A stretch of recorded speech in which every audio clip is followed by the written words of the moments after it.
Alright guys, so for the last tutorial, at least what I went over in the live class is going to be the cylinder. So to start off, we are going to start off with the top part of the shape. So what you want to do is that same movement that we were doing earlier, okay? And I'm going to draw two right next to each other so that way you can see the one that's going to be shaded and then the one that's going to stay with the lines, so you understand where the grayscale is going for it, alright? So at this point, we're going to go ahead and draw the top. So I'm going to draw a second one right next to it. If you guys want to do two already because you know you're going to have to shade the two, then go for it. I'm looking at my lines because remember we're going to have several, and you notice that this one comes out way over here, which is too big. So I'm going to stick to the ones that are here towards the center. Remember to keep your lines as light as possible. And actually, if you want to use a ruler for the side or some kind of straight edge, that is fine too. Those of you guys that can draw without a straight edge, it's great. But if you notice it's not coming out, then just stick to using a straight edge. And you can use like your phone cases if you don't have anything like a ruler available, and you just want to make sure that these lines are the same distance. If they're a little bit long, we'll erase and so forth. So just depending on you, okay? On this, I'm going to go ahead and bring it down. As far as how far, I'm more or less about 2 inches again, so that way we get a good distance for the shape. If they're not exactly the same, it's okay. Even if one comes out more narrow, like if it's real skinny, as long as you get the cylinder shape is what we're going for the shading. Now again, if you have excess lines, you can go ahead and erase them at this time, but remember not to go full force with the erasing. Careful with your pressure because you could mess up the tooth of your paper. Okay, so what I'm going to do at this point, I kind of have the shapes that I'm looking for. If you need to clean up, remember keep those lines light so that way when you erase, the line doesn't stay behind, okay? So it's like I said from before, some people will have already a good eye where they can mimic this shape from the top, but please make sure that it mimics the shape. If it's not the same, if it looks off, you will be able to see it even more when you start the shading. So if those of you guys that don't know how to just draw the exact, keep that same movement. So originally when I came up here, same thing like we did with the cone, I'm just going to go ahead and make that movement, kind of put a few lines, and then from there I can adjust. And I know for sure I like this line. It comes up and it comes to here to connect to the side. And then if I want to go erase, it's fine. But keep it as light as possible again. So that way you don't have to put so much pressure when you're doing the erasing. Okay? So what the lines are going to look like on this one when we are doing the gradation scale on these, what we're going to do is we're just going to go up and down. Again, if you'd like to use your ruler, that's fine. Especially to make sure that they are straight. Kind of like the cone, we want to make sure that we divide it more or less evenly. I'm going to be able to fit 4 lines on this one.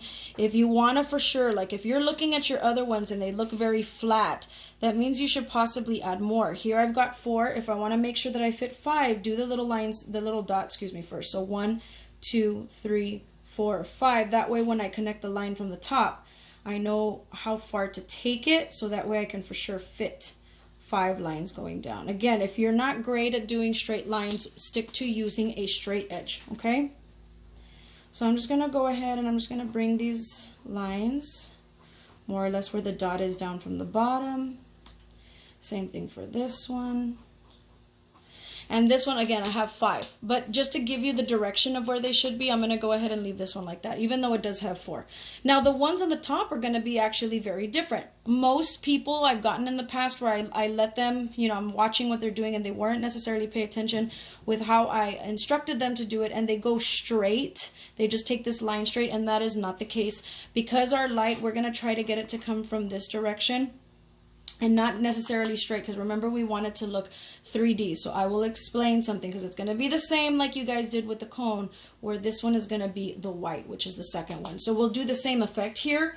However, because it's coming at an angle, your lines for the top is going to be more like in this direction. These are going to be very light because you can even add another one up here just to kind of get the idea. But I have people that will end up doing these too dark, and just understand that just like the cube, the top part of this is going to stay very, very light. But when we get there, I'll explain it when I show you when we're doing the grays. Okay, so just kind of put your lines like that. So at this point now, we're going to just look at the side of this, and we're going to go ahead and do the same thing that we were doing before. So I'm going to turn my paper a little bit. Remember, it is not glued to the table. So move it in the direction that you feel more comfortable with. So For me, it's like I said, I tend to keep the strokes on this side or like to the top. I have more control to make sure that that line is straight. So if that's your case, great. If not, move the paper to fit your needs. If you work better at just keeping it like that and working that way, then do it. Or if you prefer going upwards, like if you notice that when you're doing your strokes that the one that's on the bottom is the one, then you might want to do this and work your way up. So play around with whatever works for you.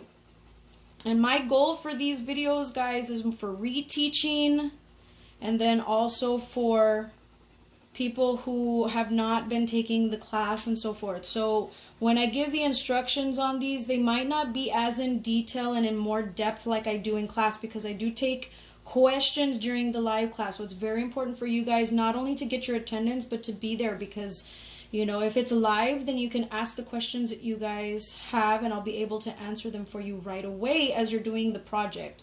There's no need to be doing homework on my class, you know, unless you need the reteaching. But for the most part, you guys just show up, and then whatever you do in class, even if it's not coming out, I will help you guys, all right, when it comes to grades. So at this point now, again, I was just concentrating on getting that grade to be able to go and be even throughout the whole entire space. Then I will go ahead and start the next one. And on the next one, I do need to get lighter. So it's the same thing that we did for the cone.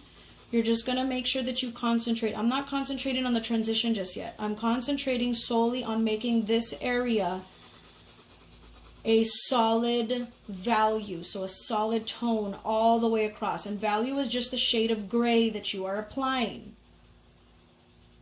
So I'm going to go ahead and just make sure that this area gets completely filled. Remember to be careful with your edges, so I'll turn this direction and try to get that same gray. And make sure that it's even. If there's any little dark spots by accident, you guys already should have seen on the other tutorials that you use the back of your eraser and you just tap lightly to remove. Don't erase the whole thing. That's the worst thing you can do, okay? Because then you start messing with the actual texture of your paper. And it's going to be difficult for you to make sure that the transition is smooth, if you are not taking care of it that way, okay? So at this point, you know, honestly, because I have this in 5 sections, I'm probably going to go just a little bit darker on this one. If you have 4, that's a good tone for the 4th one, because that just means that you have larger spaces and you can get away with leaving it that tone because you're going to have the transition on the back end, okay? But I'm going to go just a little bit darker on mine. Trying to fill that spot with an even tone. Okay, so now when I move to the next one, it's going to get a little bit lighter. So I'm going to go ahead and start. Notice how I'm holding my pencil from further back. I'm not right at the eraser, but I'm at an area where I have more control of getting the light gray. So it's like I told you guys that were there in class, that if you struggle with getting the light grays, hold your pencil different. I totally recommend on playing around with that, because you're going to notice that different pressures, depending on where you're holding it, will account for what value you're actually applying. Some people that have a heavy hand, it's just for your benefit to hold it in this manner, okay? Those of you guys that have a very light hand, you know, like if you notice that when you're drawing you have too much light and not enough dark, when you get to the dark, make sure you hold your pencils from over here. So you want to put and apply more pressure. Okay, and then the last one, because I know I'm going to my white, I'm going to go ahead and just lightly tap and erase. I'm not erasing super hard to destroy my tooth. I'm just removing a little bit. And I'm even removing this line because I noticed it was a little too dark for that gray that I did. Okay? So now I'm going to hold my pencil all the way over here to the very end. And this is where I'll be able to get my light gray. So I'm going to, since I know this has to be transitioned, I'm already going to start on this gray. But as I move to that white, I'm going to concentrate on picking up the pressure and getting lighter and lighter and lighter and lighter. Same thing over here, lighter and lighter and lighter. And in all honesty, that other last gray that I applied could have been just a little bit darker. So I'll show you if that happens to yours. Because notice how it's kind of too similar right there. When we do the transition back and forth from the other one, I'll go ahead and fix that. So if this happens to you, you can do it. If yours has more definition between the two grays, awesome. But if that does happen to you, then just stretch this gray. We know all of this has to transition. Now this has an okay transition, it's more or less, but notice how this one still looks like a line. We don't want it to look like a line. Sometimes you will not notice this until you see your drawings from a distance. So if you have to hold it up, great. The other thing I do recommend is taking photographs of it. So one, you can have different, I guess, where you have your drawing at that point, and you can kind of take pictures of the progress. So you can see from where you started to where you pick it up. And so like I said, this gray for me is still too light. I want more movement. So if that happens to you, you didn't have enough gray, just stretch that gray a little bit and pick it up. As it goes this way, same thing for this. I'm going to stretch this gray. So right now I'm just transitioning from that dark. And then as I move here, I'm going to go ahead and I'm going to stretch this gray just a little further to get more movement on the transition. I wanted to have a variety of grays, and that's what I was stressing in the class, that you guys show all of the different values, and that's what's going to make your stuff look more 3D.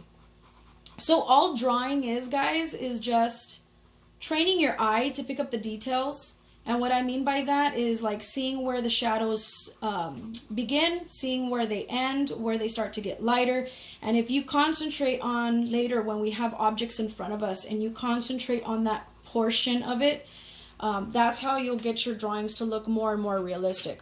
Now for this area here, I notice this is very dark. So I do have to go back and let's erase it a little bit before we do the transition in the opposite way.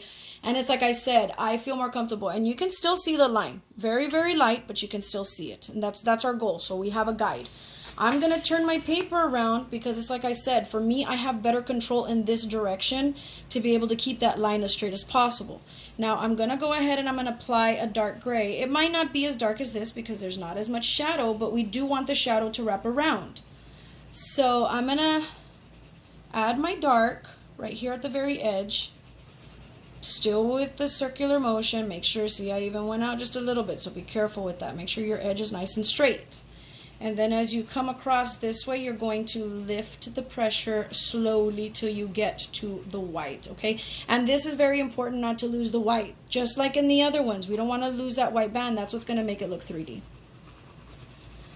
So I'm going to go ahead and do this same thing, and I'm going to try my best to keep it the same all the way around. If you have longer strokes because yours is a little bit shorter, then it should be a little bit smoother. But if you do get these little areas that are too dark, it's just tap it lightly and it should fix itself. And if you notice it's too light, then you just go with a little bit more pressure until it evens out. Now, if this is going too fast for you, just like in the other videos, because I don't know if you guys are only needing this one and not having to worry about the other ones, but if it's going too fast, just pause it. You know, that's the one benefit about these videos. You might get more during class, and only because I don't want to make these videos too long, I want to keep them as short tutorials, so you don't have to sit through the whole thing to get the idea. But if it's going too fast, then just pause it until you catch up, and then you can play it again, okay? So now that I have what I'm looking for on the side, you know, and I am going to go over shadows with you guys in the last video, but that's going to be this coming week, because I'm not going to require for you guys to do it for the actual project because we have grades coming up due. So for right now, I just need you guys to concentrate on just solely getting the shapes. So I'm going to stretch this out just a little more because I do notice this gray needs to move right here. So now be nitpicky, go back, fix anything that you feel is a little bit off. Remember to get lighter as you go in, but do not lose the white band that goes across down, because that's what's going to give it that movement, that light movement. And then originally the lines, again, we said are going in a angled format, but I'm going to go back and I'm going to erase them just a tiny bit because I did mention to you that this is going to be a lot lighter of grays. Now where I've usually see the mistakes from students in the past, you know, I know you guys are brand new kiddos, but since I'm not in the room with you, you know, and some of you guys are showing me your stuff on the computer, great. Others of you are not. So just to be on the safe side, like, I don't know if you guys have made any of these mistakes before, because I can't really evaluate them until you turn them in. But as far as the grays, I usually get people who they automatically see this and they want to do this just as dark as this, but it's just like the cube. Usually, even though our light is coming, it's usually at an angle. It comes from the top. So because of that, this is going to be very light. So I'm not going to use this gray here. I'm going to use a lighter gray. And just like when we did the cube, how the cube is a very, very light gray with just a small little bit of transition, I'm going to do the same. Now it does have to go towards this direction. That's what the lines are there. There is a guide, so that way when I do the circle movements, I have a guide of which direction that angle needs to be. So I'm going to go this gray, it's like something about right there, so somewhere in the middle. And then I'm just going to get lighter as I move forward. And if I feel like this line is good, that I just got up to, but if I feel like this one's still too dark, then erase before you do the movement. And then I'm going to hold my pencil all the way over here, so that way, and remember, if you stop like the way I did, my recommendation is to go back over here before you continue the movement, because you're going to forget how hard you were pushing, and it's better to start a little bit beyond where you stopped, just to make sure that it's not too dark when you're going up to it, okay? And then you just get lighter and lighter and lighter. And then just go back and just lightly push. But it's like I said, if you're like over here in this lighter area, start over here. It's just putting another layer on top of it. And you're not going to accidentally push too dark where, like, see right here on this little spot, you notice that that little tiny spot right there for me is too dark. So that's where you'll go with the eraser and just lightly turn it. As you move around, you will have a clean eraser to work with, so it's not smudging. And that's pretty much it. Now, the only thing I would have to do is just make sure that I go around my edges, clean them up a little bit, be very, very soft with this, because you don't want to accidentally make it too dark. So take your time, there's no rush, and then just make sure that you clean up all your edges. Like right here. And this one I'm actually going to drag just a tiny bit more. Again, I don't want to lose the white, but this one is not really transition to white. Now, if you feel like you're too close to that white bar that I have that's going across, then what I recommend is stop. And then again, and I'm going to clean my eraser because I was erasing, so I'm just cleaning it on the surface. Instead of doing that, just go back and lightly dab on the very, very area. So we're just going to tap, tap, tap, tap all the way across, up and down, just lightly, so you get more of a transition rather than smudging it. Just a little bit.